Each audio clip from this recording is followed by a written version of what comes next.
जय हिंद, नमस्कार। मैं मोहन पाठक और आज की कहानी में हम जानेंगे महाकुंभ की जो कहानी हम लेके चल रहे हैं। उस कहानी में आज कुछ रोचक तथ्यों को लाएंगे जिनसे आपको कुंभ के बारे में, कुंभ से जुड़े इतिहास के बारे में सब कुछ पता चल सके। आज हम बात करेंगे 1924 से। 1924 के समय प्रयाग में अर्ध कुंभ लगा हुआ था। उस समय जवाहरलाल नेहरू इलाहाबाद नगर निगम के अध्यक्ष थे। जवाहरलाल नेहरू भारत के प्रथम प्रधानमंत्री भी थे, लेकिन कब? 1947 जब आज़ादी हुई तब। लेकिन 1924 में ये इलाहाबाद नगर निगम के अध्यक्ष थे, वही इलाहाबाद जो वर्तमान समय में प्रयागराज है। आपको बता दें कि पंडित जवाहरलाल नेहरू का गृह जनपद इलाहाबाद ही था, उनका घर इलाहाबाद था। आप इलाहाबाद प्रयागराज अगर पहुंच रहे हैं, वहां पे आपको आनंद भवन दिखाई देगा, और ये वही आनंद भवन है जो कि पंडित जवाहरलाल नेहरू का घर है। उन्होंने अपनी आत्मकथा में कुंभ के बारे में लिखा है। उन्होंने लिखा है कि मैंने खबरों में पढ़ा कि मदन मोहन मालवीय और ब्रिटिश सरकार के बीच ठन गया। मदन मोहन मालवीय जो है ना, उन्हीं के नाम पर संगम तट के पास ही, संगम तट पर ही आप समझ सकते हैं, जो नैनी ब्रिज है, नैनी पुल है, जो नया पुल के नाम से जाना जाता है, जहाँ जो संगम में ही है, ठीक है, संगम क्षेत्र में ही है। वहीं पर मिंटो पार्क हुआ करता था, उसी को अब मदन मोहन मालवीय पार्क के नाम से जाना जाता है। तो आप एमपीएस हिंदी के साथ हैं, आपको वो हर एक चीज़ पता चलेगी, हर एक चीज़ बताई जाएगी जिससे आपके ज्ञान में वृद्धि होगी। तो जब उन्होंने खबरों में पढ़ा कि मदन मोहन मालवीय और ब्रिटिश सरकार के बीच अब रार ठन चुकी है, सरकार ने फिसलन के डर से संगम में स्नान पर रोक लगा दी थी, क्योंकि तब फिसलन की बात कही गई। उनका तो मकसद ये था कि किसी तरह से सनातन परंपरा पर चोट की जाए, लेकिन मालवीय जी इस पर अड़ गए थे। उनका कहना था कि धार्मिक रूप से स्नान तो संगम पर ही होना चाहिए। संगम के लिए पंडित जवाहरलाल नेहरू निकल पड़ते हैं खबर को पढ़ने के बाद। मेरा स्नान का कोई इरादा नहीं था, ऐसा पंडित जवाहरलाल नेहरू अपनी आत्मकथा में लिखते हैं कि उनको स्नान करने का इरादा नहीं था, क्योंकि ऐसे मौक़ों पर गंगा नहाकर पुण्य कमाने की चाह उन्हें नहीं थी। मेला पहुंचने पर मैंने देखा कि मालवीय जी जिला मजिस्ट्रेट के आदेश के खिलाफ जल सत्याग्रह कर रहे थे। 200 लोग उनके साथ थे। जोश में आकर मैं भी सत्याग्रह दल में शामिल हो जाता हूं। मैदान के उस पार लकड़ियों का बड़ा सा घेरा बनाया गया था ताकि लोग संगम नहीं पहुंच सके। हम आगे बढ़े तो पुलिस ने रोका, हमारे हाथ से सीढ़ी छीन ली। विरोध में हम रेत पर बैठकर धरना देने लगे। धूप बढ़ती जा रही थी, दोनों तरफ पैदल और घुड़सवार पुलिस खड़ी थी। मेरा धैर्य अब टूटने लगा था। इसी बीच घुड़सवार पुलिस को कुछ ऑर्डर दिया गया। मुझे लगा कि ये लोग कहीं हमें कुचल न दें, पीटना न शुरू कर दें। मैंने सोचा क्यों न हम घेरे के ऊपर से ही फांस जाए। मेरे साथ 20 आदमी चढ़ गए। कुछ लोगों ने उसकी बल्लियां भी निकाल ली। इससे रास्ता जैसा बन गया। मुझे बहुत गर्मी लग रही थी, सो मैंने गंगा में गोता लगा दिया। स्नान करके निकला तो यह देखकर मैं हैरान रह गया कि मालवीय जी अभी भी सत्याग्रह पर बैठे हुए हैं। मैं चुपचाप जाकर उनके पास बैठ गया। मालवीय जी बहुत भिनाए हुए थे और ऐसा लग रहा था कि वे खुद को रोकने की कोशिश कर रहे थे। अचानक बिना किसी से कुछ कहे मालवीय जी उठे और पुलिस के बीच से निकलकर गंगा में कूद पड़े। मालवीय जी जैसे दुर्बल और बूढ़े शरीर वाले व्यक्ति को इस तरह गोता लगाते देखकर मैं हैरान रह गया। इसके बाद तो पूरी भीड़ गंगा में डुबकी लगाने के लिए टूट पड़ी। हमें लग रहा था कि सरकार कुछ कार्रवाई करेगी, लेकिन कुछ हुआ नहीं, क्योंकि आस्था का सवाल था और आस्था में सरकार कुछ नहीं कर सकती। आप समझ सकते हैं कि विभिन्न सरकारों द्वारा, विभिन्न हुकूमतों द्वारा महाकुंभ के आयोजन में किस प्रकार से बाधाएं डाली जा रही थी। टैक्स कैसे लिया जाता था। आज भी वर्तमान समय में भी उत्तर प्रदेश सरकार टैक्स ले रही है, लेकिन जनता से टैक्स नहीं ले रही है, ना ही वहाँ प्रवेश करने पर टैक्स ले रही है। वहाँ अलग तरीके से टैक्स लिया जा रहा है। जैसे बड़े बड़े उद्योगपति वहाँ पे अगर कारोबार करने आ रहे हैं तो उन सब से जो भी टैक्स होगा वो वसूला जा रहा है। ज़मीन आवंटित की जाती है, उसका टैक्स हो रहा है। इस प्रकार के टैक्स होंगे, लेकिन किसी भी जनमानस, किसी भी श्रद्धालु से टैक्स नहीं लिया जा रहा था। लेकिन 1801 की घटना मैं बताता हूँ। उस समय इलाहाबाद पर अंग्रेज़ों का अधिकार हो गया था। कुंभ और माघ मेले पर जुटने वाले लाखों की भीड़ देखकर अंग्रेज़ों को लालच आया, उनको पैसा कमाने का आइडिया मिला। उस साल कुंभ में आने वाले हर तीर्थयात्री से 1 रुपये का टैक्स लेना शुरू किया गया। वसूली करने के लिए अफसर तैनात किए गए। इसके बाद हर कुंभ में ब्रिटिश सरकार कुंभ से कमाई करने लगी, यानी कि यात्रियों से कर लेना शुरू कर दी, श्रद्धालुओं से कर लेना शुरू कर दी, उन भक्तों से, साधु संतों से कर लेना शुरू कर दी जो वहाँ डुबकी लगाने के लिए जाते थे। 1906 की बात है। जिला मजिस्ट्रेट HV लॉवेट ने कुंभ मेले पर एक रिपोर्ट बनाई। इसके मुताबिक 1894 के कुंभ में मुंडन करवाने वाले नाइयों ने सरकार को 11,825 रुपये 8 आने दिए थे। दाढ़ी बनाने वालों ने 1,332 रुपये और 8 आने बतौर टैक्स चुकाए थे, जबकि फूल बेचने वाले मालियों से 1,600 रुपये का टैक्स वसूला गया। कुंभ के दौरान दूध पर 1,064 रुपये, गाय दान करने पर 176 रुपये और बछड़ों के दान करने पर 976 रुपये का टैक्स वसूला गया। यानी कि अगर आप वहाँ दान भी करने जा रहे हैं तो भी आपको सरकार को टैक्स देना होता था। एकदम जान लीजिए कि जुल्म अत्याचार की पराकाष्ठा थी हिंदुत्व को दबाने के लिए कि ये दान नहीं कर पाए, क्योंकि इतना पैसा कोई थोड़े उस समय खर्च कर सकता था। इसी तरह 1906 के कुंभ में बाल काटने पर 10,444 रुपये, 8 आने दाढ़ी बनाने पर 1,348 रुपये और 8 आने और मालियों से 1,336 रुपये वसूले गए थे। इसी साल दूध पर 728 रुपये, गाय दान करने पर 152 रुपये और बछड़ा दान करने पर 1,098 रुपये का टैक्स लगा था, जबकि नाव वालों ने 3,435, फेरी वालों ने 1,025 और गाड़ी चलाने वालों ने 1,995 रुपये टैक्स चुकाए थे। इतिहासकार हेरम चतुर्वेदी की एक किताब है जिसका नाम है कुंभ ऐतिहासिक वांग्मय। इसकी चर्चा हमने पिछले भी कई लेक्चर्स में ले लिया है। उसमें वो लिखते हैं कि अंग्रेजों से पहले मुगल भी कुंभ से ऐसे कमाई करते थे। अकबर ने 2 अधिकारी कुंभ की व्यवस्था देखने के लिए तैनात किए थे। पहला मीर बहर, जो कि लैंड और वाटर वेस्ट मैनेजमेंट का काम देखता था, और दूसरा मुस्दी, जिसके हवाले घाटों की जिम्मेदारी थी।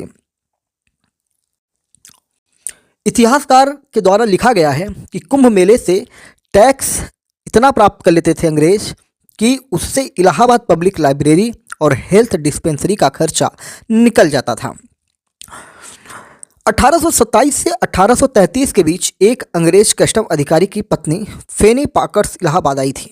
उन्होंने अपनी किताब wanderings of a pilgrim in search of the pictures में लिखा है कि जब मैं इलाहाबाद पहुंची तो वहां मेला लगा हुआ था। नागा साधु और वैष्णव संतों का हुजूम स्नान के लिए जा रहा था।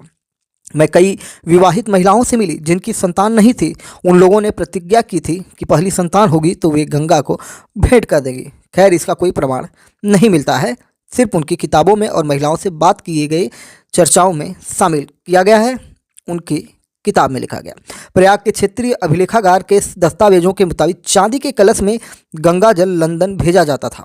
1902 में महाराजा सवाई माधव सिंह द्वितीय अपने ओलंपिया जहाज से लंदन जा रहे थे। उन्होंने चांदी के कलशों में 8,000 लीटर गंगा जल भरवाया। इसके बाद जहाज से वे गंगा जल लेकर लंदन पहुंचे हुए थे। कुंभ को सफल बनाने के लिए इंग्लैंड से खास तौर पर अफसर बुलाए जाते थे। ये अफसर भारत के सचिव को हर दिन रिपोर्ट भेजते थे। राजकीय अभिलेखागार के 1894 के एक दस्तावेज के मुताबिक कुंभ के लिए प्रशासनिक काम इलाहाबाद के कलेक्टर और जिला मजिस्ट्रेट की देखरेख में किया गया, लेकिन मेला सुंदर बनाने और सजाने के लिए इंग्लैंड से 3 अफसर बुलाए गए थे। 1894 के दस्तावेज के मुताबिक कुंभ में अधिकारियों को ड्यूटी के लिए परीक्षा पास करनी पड़ती थी। इसके लिए आचार संहिता जारी की जाती थी। पुलिस को लोगों की जान माल की सुरक्षा के साथ ही साफ सफाई और हेल्थ का भी ध्यान रखना होता था। इसकी निगरानी के लिए एक यूरोपियन कैंटोनमेंट इंस्पेक्टर और 2 असिस्टेंट इंस्पेक्टर की ड्यूटी भी लगाई जाती थी। शौचालयों की साफ सफाई के लिए हर वॉशरूम के पास 6 घड़ों में मर्क्यूरिक पर क्लोराइड भरकर रखा जाता था। 1918 की बात करते हैं।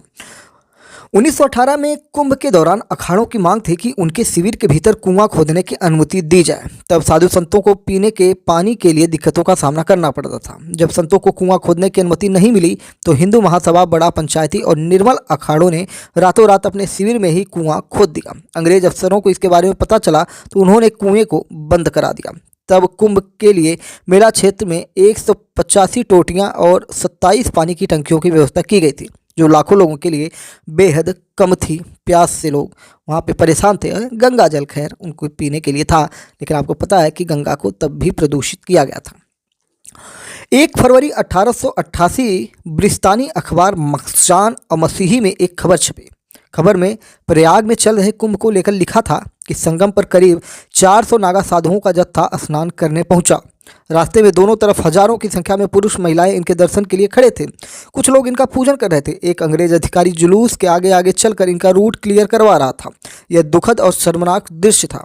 सरकार न्यूडिटी पर पनिशमेंट देती है, लेकिन यहाँ तो ज्वाइंट मजिस्ट्रेट पद के अफसर को भेजकर मैसेज दे रही है कि वह हिंदुओं के साथ है। इसी खबर के हवाले से क्रिश्चियन ब्रदरहुड के अध्यक्ष आर्थर फुए ने ब्रिटेन के एक सांसद को चिट्ठी लिखी। फुए ने लिखा, इस नग्न प्रदर्शन से तो शिक्षित हिंदू समाज भी शर्म से गड़ जाता है। इस काम के लिए सरकार ने अंग्रेज अफसरों को क्यों तैनात किया? उसने किसी भारतीय को क्यों नहीं इस काम के लिए लगाया? भारतीयों को लगता है कि उन लोगों ने अंग्रेजी हुकूमत को झुका दिया और अपनी बात मनवा ली। ईसाई धर्म के लिए ये शर्म की बात है। 16 अगस्त 1888 को सरकार ने आर्थर फुए की इस चिट्ठी का जवाब भेजा। चिट्ठी में लिखा था, कुंभ हर 12 साल और अर्ध कुंभ 6 साल बाद होता है। इस मौके पर इलाहाबाद और बाकी जगहों पर नागा साधु परंपरागत रूप से शोभा यात्रा निकालते हैं। नागा सन्यासी हिंदू समाज में बहुत पवित्र माने जाते हैं। उनमें कोई बुराई नहीं है।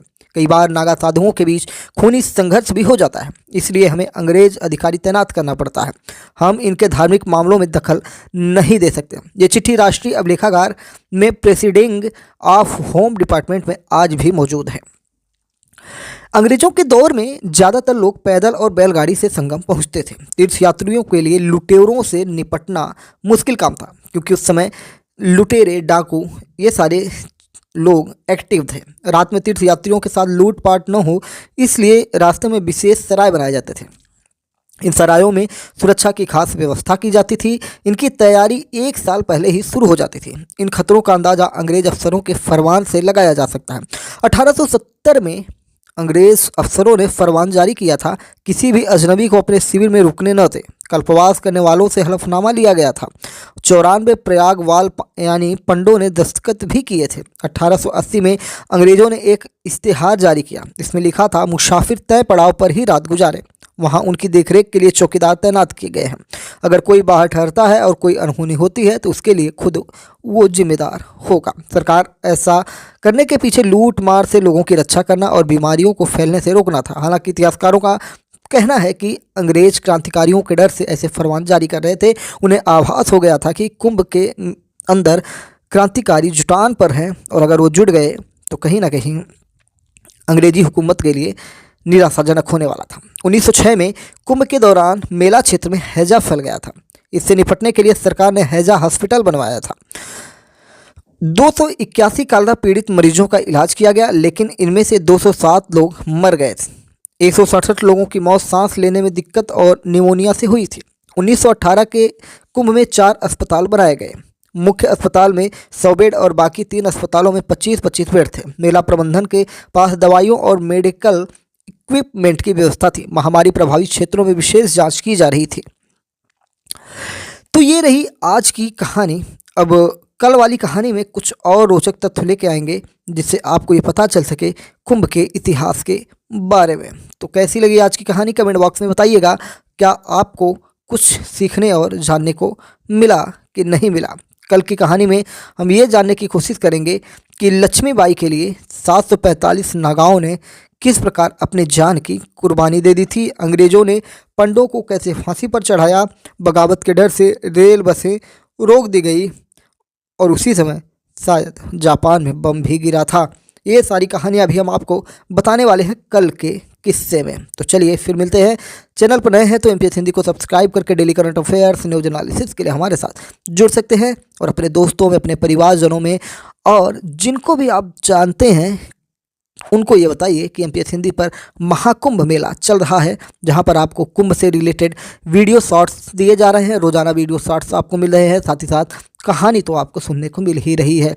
तो फिर से एक बार याद दिला दूं, सब्सक्रिप्शन बिल्कुल फ्री है, तो चैनल को सब्सक्राइब किए बगैर आप यहां से ना मुड़िएगा, क्योंकि बड़ी ही मेहनत और बहुत ज़्यादा समय देने के बाद एक वीडियो आपके पास पहुंचता है। जय नमस्कार, भारत माता की जय।